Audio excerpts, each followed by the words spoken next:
ಜಾತ್ರೆ. ಜಾತ್ರೆ ಕ್ವಶನ್ ಆನ್ಸರನ್ನು ಈ ದಿನ ನಾವು ನೋಡೋಣ.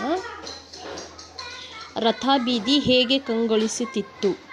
ರಥಬೀದಿಯು ತಳಿರು ತೋರಣ ಹಾಗೂ ಬಣ್ಣದ ಹೂಗಳ ಅಲಂಕಾರದಿಂದ ರಥಬೀದಿ ಕಂಗೊಳಿಸಿತು. ಕಂಸಳೆ ಎಂದರೇನು? ಕಂಚಿನ ತಾಳಕ್ಕೆ ಕಂಸಳೆ ಎನ್ನುವರು. ದೇವರ ಗುಡ್ಡರು ಎಂದು ಯಾರನ್ನು ಕರೆಯುತ್ತಾರೆ?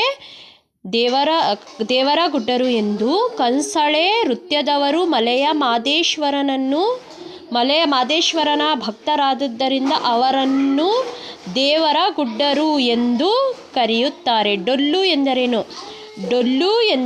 ಡೊಳ್ಳು ಎಂಬುದು ಒಂದು ಬಗೆಯ ಚರ್ಮದ ವಾದ್ಯ. ಡೊಳ್ಳು ಕುಣಿತದವರು ಯಾವ ದೇವರ ಭಕ್ತರು? ಡೊಳ್ಳು ಕುಣಿತದವರು ಬೀರದೇವರ ಭಕ್ತರು. ರಂಗಸ್ಥಳ ಎಂದರೇನು? ರಂಗಸ್ಥಳ ಎಂದರೆ ಬಣ್ಣದ 4 ಕಂಬಗಳಿಂದ ಸಿಂಗರಿಸುವ ಎತ್ತರವಾದ ಜಾಗಕ್ಕೆ ರಂಗಸ್ಥಳ ಎನ್ನುವರು. ಯಾರನ್ನು ಭಗವಂತರೆಂದು ಕರೆಯುತ್ತಾರೆ?